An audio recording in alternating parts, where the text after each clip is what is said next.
and Novak.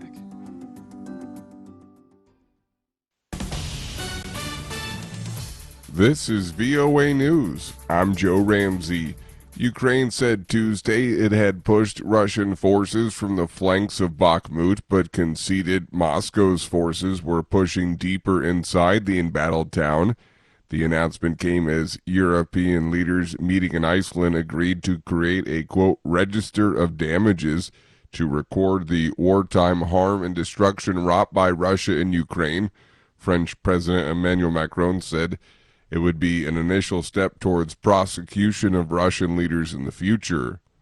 Officials in China say Beijing is exploring ways to bring the Ukraine war to an end. AP correspondent Charles de Ledesma reports. A Chinese envoy is preparing to visit Ukraine and Russia in coming as Beijing presses the peace plan it released in February. Li Hui, a former ambassador to Moscow, also will visit Poland, France and Germany, according to the Chinese Foreign Ministry. Leader Xi Jinping's government says it's neutral and wants to play a role as mediator in the war, but it's given Moscow political support, and a breakthrough appears unlikely more than 14 months after Russia's full-scale invasion.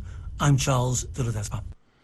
The U.S. Justice Department announced a series of criminal cases Tuesday tracing the illegal flow of sensitive technology, including Apple's software code for self-driving cars and materials used for missiles, to foreign adversaries like Russia, China, and Iran. We are committed to doing all we can to prevent these advanced tools from falling into the hands of foreign adversaries, who wield them in ways that threaten not only our nation's security, but democratic values everywhere. Assistant Attorney General Matthew Olson, who heads the Justice Department's National Security Division. This is VOA News. The Supreme Court of Namibia has ruled in favor of recognizing same-sex marriages from other countries, making Namibia only the second nation on the continent to do so after South Africa. Vitalio Angula reports from Windhoek. A small group of LGBTQ activists gathered at Namibia's Supreme Court Tuesday, where justices ruled in a 4-1 vote that Namibians married to foreign nationals in foreign jurisdictions must be recognized as any other couple within the country.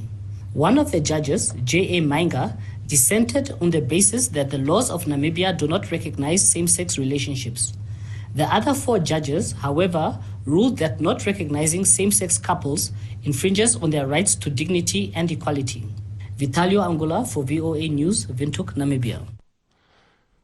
The head of the artificial intelligence company that makes ChatGPT tells U.S. Congress members regulation is necessary at a Tuesday hearing. AP correspondent Julie Walker reports. OpenAI CEO Sam Altman says they know people are anxious about the technology changing the way we live, and so are they. We think that regulatory intervention by governments will be critical to mitigate the risks of increasingly powerful models. ChatGPT can be used to answer questions, write term papers, even mimic humans like this. Too often, we have seen what happens when technology outpaces regulation. That was the ChatGPT-trained AI version of Senator Richard Blumenthal. Here's the real Democrat. Sensible safeguards are not in opposition to innovation. I'm Julie Walker.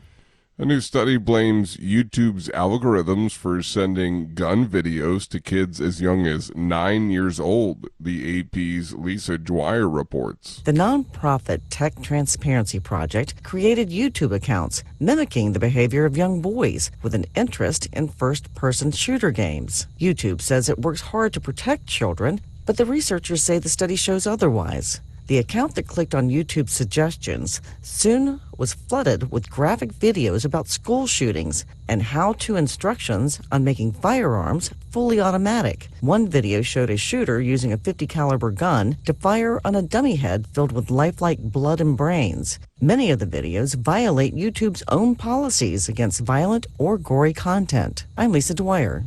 A UN report released on Tuesday warns the next few years are critical, saying the world must halve single-use plastics and slash throwaway consumption to stem the tide of environmental pollution.